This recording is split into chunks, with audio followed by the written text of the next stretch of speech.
Once again सारे बच्चे को वेलकम। बच्चे लोग, आज हम लोग एक न्यू लेसन का एक्सप्लेनेशन देखेंगे जिसका नाम है the making of a scientist.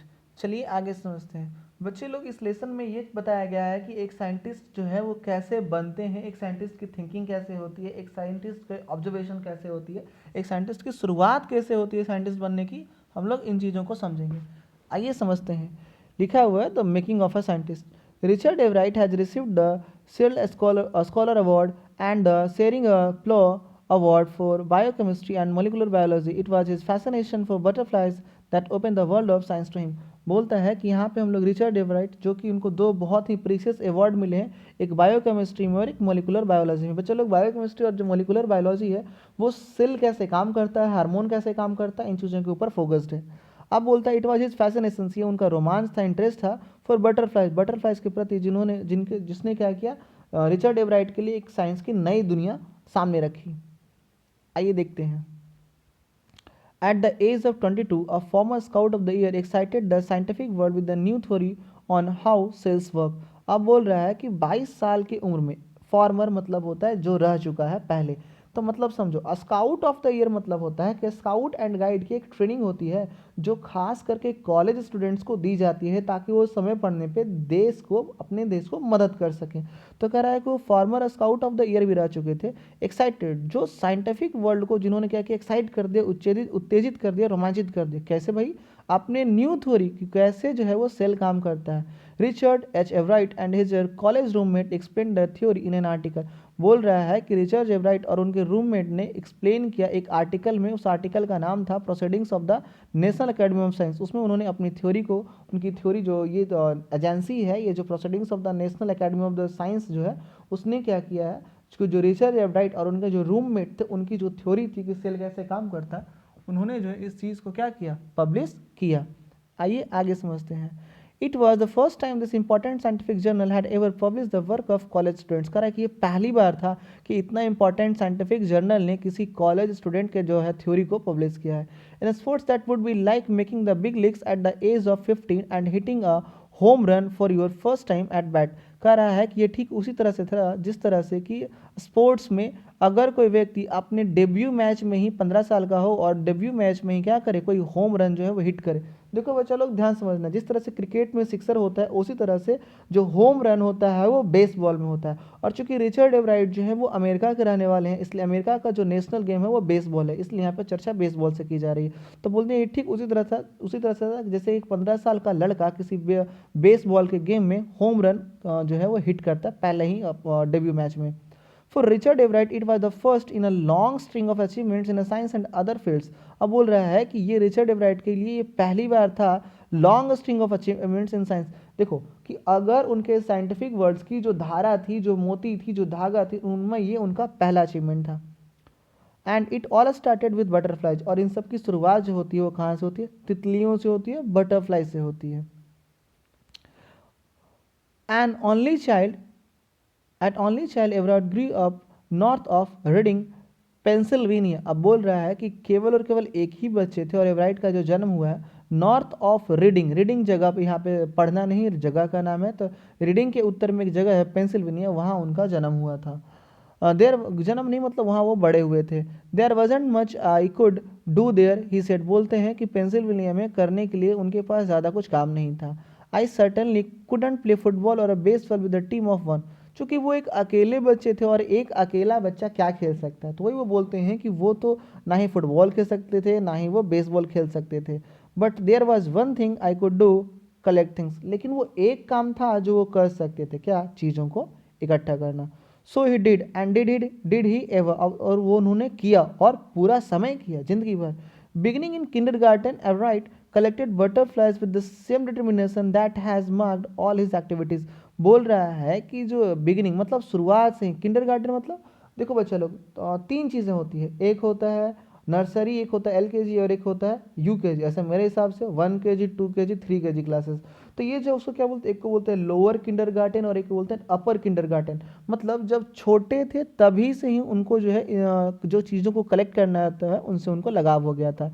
एवराइट collected butterflies with the same determination that he has marked all his activities, बोला वो बटरफ्लाइज को उतने ही डिटर्मिनेशन के साथ, उतने ही दृढ़ इच्छा की शक्ति के साथ कलेक्ट करते थे जितना कि वो सारे काम किया करते थे। He also collected rocks, fossils and coin, इसके अलावा जो है कुछ फॉसिल्स हो गए, रॉक्स हो गए और कॉइन्स को भी वो इकट्ठा किया करते थे। He became an eager astronomer too sometimes star gazing all night, बोलता है कि वो एक ईगर मतलब उत्सुक, एक बहुत ही ज़्यादा उत्सुक खगोल शास्त्री भी थे, क्योंकि वो समटाइम्स कभी कभी वो पूरा रात में जो है वो तारों को देखते रहते थे, उनसे काफ़ी ज़्यादा रोमांचित, फैसिनेटेड हो जाते थे। यहाँ पे बच्चा लोग होम रन के बारे में बताया गया कि होम रन कैसे होता है। देखिए, from the first he had a driving curiosity along with a bright mind, बोल रहा है कि शुरुआत में उनके पास एक ड्राइविंग मतलब देखो खिंचाव होता है, ड्राइविंग का मतलब क्यूरियोसिटी मतलब उत्सुकता, मतलब एक काफ़ी ज़्यादा उत्सुक, और एक ब्राइट मतलब काफ़ी ज़्यादा तेज थे। He also had a mother who encouraged his interest in learning, बोल रहा, और बोलता है कि उनके पास एक माँ भी थी जो उनको इस काम में क्या करती थी, मदद करती थी। आइए आगे समझते हैं। She took him on trips, bought him telescopes, microscopes, cameras, mounting materials and other equipment and helped him in many other ways। बोलती है, आगे बोला जा रहा है कि उनकी जो मम्मा थी उनको इनकरेज करती थी, उनको ट्रिप्स यानी यात्रा पे लेकर के जाती थी, उनको उनके लिए उन्होंने टेलीस्कोप्स लेकर के आया था, माइक्रोस्कोप, कैमराज, माउंटिंग मटेरियल्स। देखो बच्चों लोग, माउंटिंग मटेरियल्स मतलब क्या हुआ कि जिन चीज़ों पे कैमराज को फिट किया जाता है या किसी भी ऑब्जेक्ट को फिट किया जाता है उसको माउंटिंग मटेरियल्स बोलते हैं, जैसे ट्राईपॉड हो गया, ये सारे माउंटिंग मटेरियल्स हो गए, ये सारी चीज़ें उन्होंने ला के दिया था। और ये बहुत सारे और भी दूसरे तरीके थे जिनसे उनकी माँ उनको काफ़ी ज़्यादा हेल्प करती थी। I was I was his only companion until he started school, his mother said, उनकी मम्मा कहती हैं कि केवल और केवल उनके एक ही संगति, एक ही साथी थे और उनका नाम रिचर्ड एवराइट था तब तक जब तक उन्होंने अपनी स्कूल स्टार्ट नहीं की थी। After that I would bring home friends for him, अब बोलते हैं कि जब रिचर्ड एवराइट का स्कूल शुरू हुआ तब वो कुछ दोस्तों को घर पे बुलाती थी। But at night we just did things together, लेकिन रात में जो रिचर्ड एवराइट थे वो अपने मम्मा के साथ ही काम करते थे। रिची, रिचर्ड एवराइट की जो मम्मा है उनको प्यार से रिची बुलाती थी। बोलता है कि Richie was my whole life and after his father died when Richie was in third grade, बोलता है कि रिची ही उनका पूरा जीवन था, मतलब रिचर्ड एवराइट उनका पूरा जीवन थे उनके पिताजी के मर जाने के बाद। उनके पिताजी की मृत्यु कब हुई, जब रिचर्ड एवराइट तीसरी ग्रेड में थे यानी तीसरी क्लास में थे। She and her son spent almost every evening at the dining room table, अब बोलता है कि रिचर्ड एवराइट की माँ और खुद रिचर्ड एवराइट ऑलमोस्ट लगभग पूरा का पूरा शाम व्यतीत करते थे डाइनिंग रूम के टेबल पे, खाना खाने में नहीं बेवकूफ़, आगे समझो देखो क्या कह रहे हैं। If he didn't have things to do I found work for him, not physical work but learning things, his mother said, उनकी मम्मा बताती हैं कि जब भी उनके पास करने के लिए कुछ नहीं होता था तो उनकी मम्मा उनके लिए काम ढूंढती थी, लेकिन वो बर्तन धोने का, झाड़ू लगाने का, कपड़ा छत पे से नीचे लेकर के आने का, या किसी को पानी देने का, या सामान खरीद के लाने का, ये सारा काम नहीं। हमारे यहाँ के बच्चों को यही काम दिया जाता है। बट रिचर्ड एवराइट की माँ फिजिकल वर्क नहीं दिया करती थी बल्कि लर्निंग थिंग्स दिया करती थी। He like it, he wanted to learn, और वो काफ़ी ज़्यादा रिचर्ड एवराइट इसको पसंद भी करते थे और सीखना भी चाहते थे। एंड लर्न ही डिड, और उन्होंने इसको सीखा भी। He earn top grades in school, बोला जा रहा है कि उन्होंने अपने स्कूल में टॉप ग्रेड्स भी लेकर के आए। On every day things he was just like every other kid, his mother said, देखो उनकी मम्मा बोलती है ऑन एवरी डे, हर दिन, things he was just like every other did, just बोलते हैं कि वो हर काम को वैसा ही किया करते थे कि जैसे कि हर कोई दूसरा बच्चा किया करता है।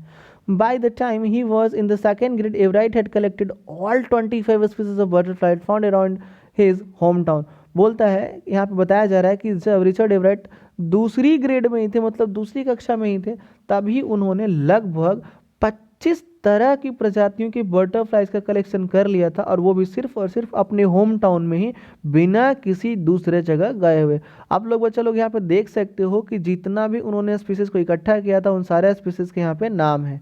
आइए आगे समझते हैं। That probably would have been the end of my butterfly collecting, he said, बोलते हैं कि ये उनका संभवतः अंत हो गया था, क्योंकि ऑलमोस्ट जितने भी स्पीसीज उनको होम टाउन में थे सभी को उन्होंने कलेक्ट कर लिया था। But then my mother got me a children's book called the travels of Monarch X, तब उनकी मम्मा ने उनको एक किताब ला करके दिया जिसका नाम था ट्रेवल्स ऑफ मोनार्क एक्स। देखिए बच्चे लोग, मोनार्क क्या है, एक बटरफ्लाइज की प्रजाति है जो एक माइग्रेटिंग इंसेक्ट है। जिस तरह से माइग्रेटिंग वर्ड होता है उसी तरह से माइग्रेटिंग इंसेक्ट्स भी होते हैं। अब बोलता है कि that book which told how monarch butterflies migrate to Central America open the world of science to the eager young collector. बोलते हैं यहाँ पे कि वो जो किताब था टोल्ड उनको सिखाया बताया हाउ मोनार्क कि कैसे मोनार्क बटरफ्लाई जो है वो सेंट्रल अमेरिका माइग्रेट करती है। Open the world of science to the eager young collector, और इस तरह से जो था ईगर मतलब उत्सुक और यंग मतलब युवा, और मतलब इस युवा कह सकते हो कि एक उत्सुक युवा व्यक्ति के लिए काफ़ी ज़्यादा एक मतलब एक नए साइंस की दुनिया उनके लिए ओपन हो गई। आइए आगे समझते हैं। At the end of the book readers were invited to help study butterfly migration. अब कर रहा है कि वो जो मोनार्क जो ट्रेवल्स ऑफ मोनार्क एक्स जो था उस किताब के अंत में लिखा हुआ था क्या कि रीडर्स की जो पढ़ने वाले हैं इन्वाइटेड वो आमंत्रित किए जाते हैं कि इस बटरफ्लाई के माइग्रेशन को पढ़ने में समझने में अध्ययन करने में मदद करें।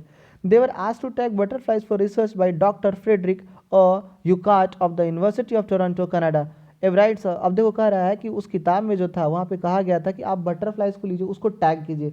बच्चा लोग टैग मतलब क्या हुआ कि उस पर कुछ स्टिकर लगाइए कुछ निशान लगाइए फॉर रिसर्च, क्योंकि एक रिसर्च किया जा रहा था एक साइंटिस्ट के द्वारा, एक यूनिवर्सिटी प्रोफेसर के द्वारा जिसका नाम था डॉक्टर फ्रेडरिक यूकार्ट, और जो कहाँ के थे यूनिवर्सिटी ऑफ टोरंटो जो कि कनाडा में है।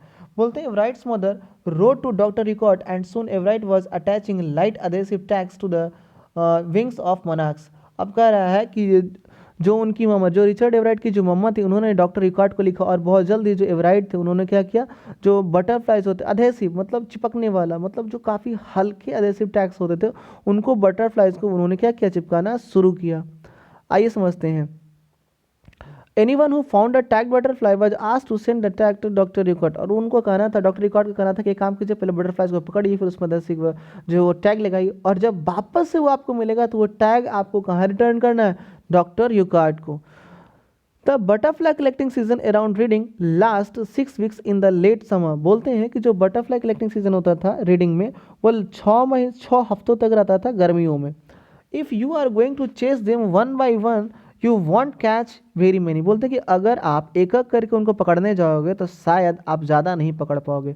सो the next step of Ebright was to raise a flock of butterflies.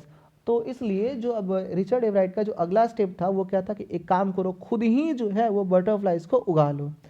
He would catch a female monarch, take her eggs and raise them in the basement, raise in them in his basement through their life cycle। अब बोलते हैं from egg to caterpillar to pupa to adult butterfly. उन्होंने क्या किया कि कुछ butterflies को पकड़ा, फीमेल मोनार्क को पकड़ा, उसके एग्स को लिया और उससे जो है उसको अपने बेसमेंट में रखा, और उसके लाइफ साइकिल से जैसे एक एग से कैटरपिलर बनता है, कैटरपिलर से प्यूपा और प्यूपर से एडल्ट बटरफ्लाई, तो उन्होंने अपने बेसमेंट में ही मतलब उनका जो घर था और घर के नीचे जो जगह थी मतलब जैसे कह सकते हो ना जो अंडरग्राउंड बोलते हैं वहाँ जो जगह थी वहाँ पर उन्होंने इस चीज़ को किया एक्सपेरिमेंट किया।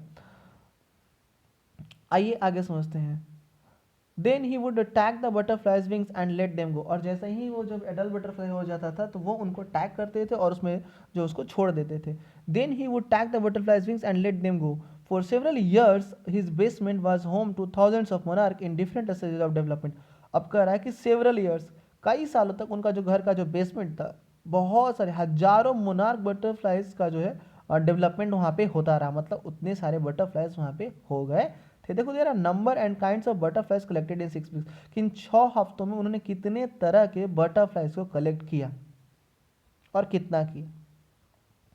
आगे eventually I began to lose interest in tagging butterflies. बोलते हैं कि धीरे धीरे जो है वो उनको जो है उस काम में मज़ा नहीं आने लगा, वो काफ़ी ज़्यादा थकाऊ उबाऊ उनको काम लगने लगा। बोलते हैं इट इज़ टीडियस, वो काफ़ी ज़्यादा थकाऊ उबाऊपन था। And there not much feedback Ebright said, बोलते और उसमें उतना ज़्यादा रिस्पॉन्स भी नहीं मिल रहा था, प्रतिक्रिया भी नहीं मिल रही थी। In all the time I did it, बोलते हैं in all the time I did it he लाव्ड, only 2 butterflies I had tagged were recaptured and they were not more than 75 miles from where I lived। बोलते हैं कि जितना भी उन्होंने किया था उसमें से मतलब वो अपने आप पे हंसते हुए बोलते हैं कि जितना भी उन्होंने किया था उसमें से मात्र 2 बटरफ्लाइज टैग किए हुए दोबारा से पकड़े गए, और वो भी ज़्यादा दूर नहीं, मात्र 75 मील दूर ही पकड़े गए। जहाँ पे वो रहा जहाँ से वो रहा करते तो वहाँ से 75 मील दूर ही जो उन दोनों बटरफ्लाइज उनको मतलब किन्हीं ने उसको देखा नोटिस किया। आइए यहाँ पे पढ़ने से पहले आपके लिए फिर से 3 क्वेश्चन है। What lesson does Ebright learn when he does not win anything at a science fair. बोलता है कि जब रिचर्ड एवराइट को कुछ भी नहीं मिला है, कोई भी इनाम नहीं मिला साइंस फेयर में, तब उन्होंने क्या सीखा। What experiments and projects does he then undertake, तब उन्होंने कौन सा एक्सपेरिमेंट और प्रोजेक्ट जो है अपने अंडर में लिया। What are the qualities that go into the making of a scientist, बोलता है कि एक साइंटिस्ट बनने के लिए कौन कौन से गुण होने चाहिए। अब आगे बोल रहा है, then in the 7th grade he got a hint of what real science is when he entered a county science fair and lost. बोलता है कि जब वो 7th ग्रेड में थे तब उनको हिंट मिला, तब उनको समझ में आया कि जो रियल साइंस है, जो वास्तविक विज्ञान है, वो है क्या।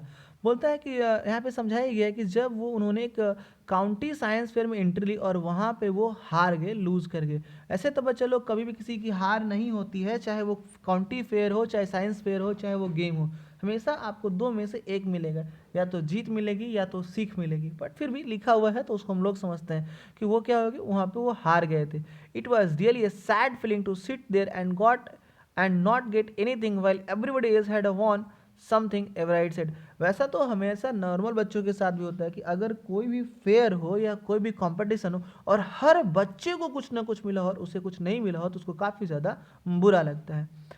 His entry was a slides of frogs tissues which he showed under a microscope। उन्होंने एक बहुत सिंपल सा एक्सपेरिमेंट था, क्या किया था उन्होंने, क्या किया था, कुछ फ्रॉग्स के टिश्यूज को जो है वो माइक्रोस्कोप के थ्रू दिखाया था। कितना आसान सा एक्सपेरिमेंट है, आपको करना क्या है, बस फ्रॉग्स के कुछ टिश्यूज लेने हैं और उनको क्या करना है, माइक्रोस्कोप से दिखाना है, और इसलिए जो है उनको कोई भी प्राइज नहीं मिला था।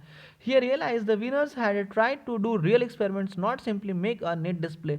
उनको वहाँ पे समझ में आया कि जो भी विनर्स थे उन्होंने एक जो क्या किया था, एक एक्सपेरिमेंट किया था, जो रियल एक्सपेरिमेंट होता है उनको किया था, न कि सिंपली प्रदर्शित करने वाला काम किया था जैसा कि इनका था।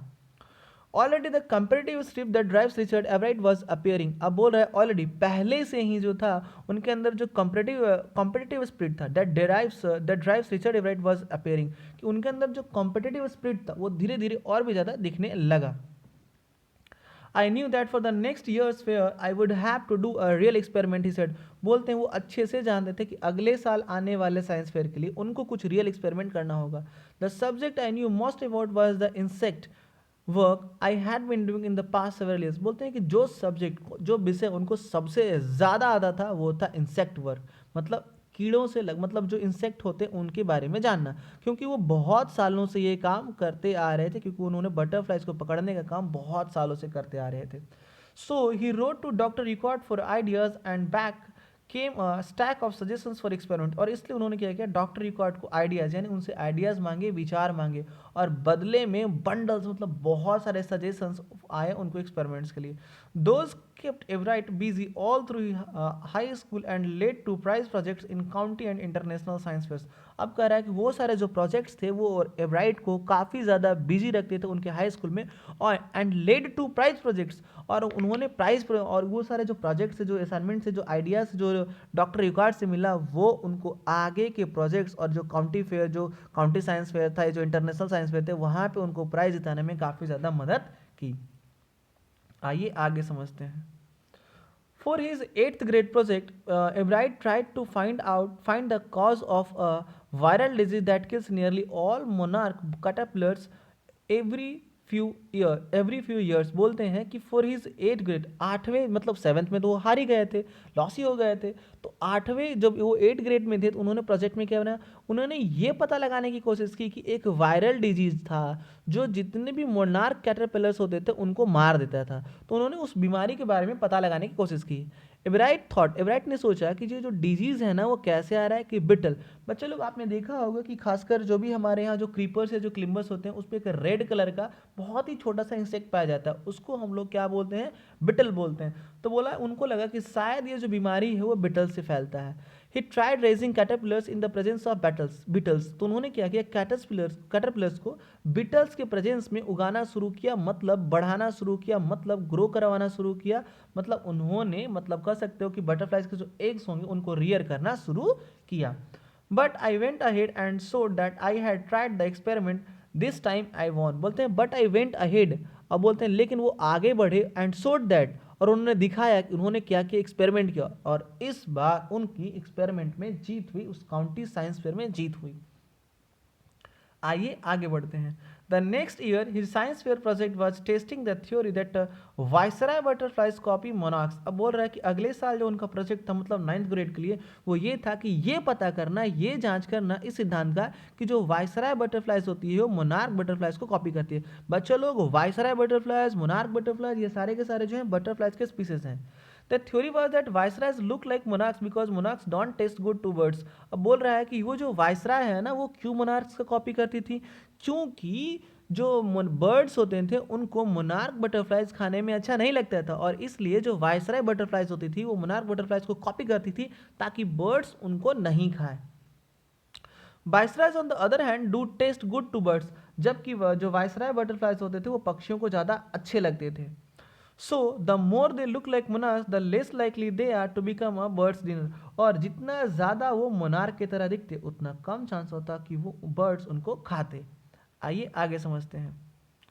एवराइट्स project was to see whether in fact birds would eat monarchs. अब कह रहा है कि जो एवराइट का जो प्रोजेक्ट था वाज टू सी वेदर, ये देखना था कि बर्ड्स जो है मोनार्क्स को खाती हैं या नहीं खाती हैं। ही फाउंड दैट, उन्होंने देखा कि दैट स्टारलिंग, स्टारलिंग बच्चा लोग एक पक्षी का नाम है, कि starling would not eat ordinary bird food, कि जो स्टारलिंग होती है वो एक ऑर्डिनरी बर्ड फूड खा, जो नॉर्मल जो साधारण पक्षियाँ खाना खाती वो नहीं खाती है। It would eat all the monarchs it could get, जबकि वो मोनार जो देखो सारा पक्षी क्या करती है कि मोनार्क को नहीं खाती है, बट जो स्टारलिंग पक्षी है वो क्या करती है, सारा का सारा मोनार्क ही खा जाती है जितना उसको मिल सकता है। Ebright said later research by other people show that viceroys probably do copy the monarch.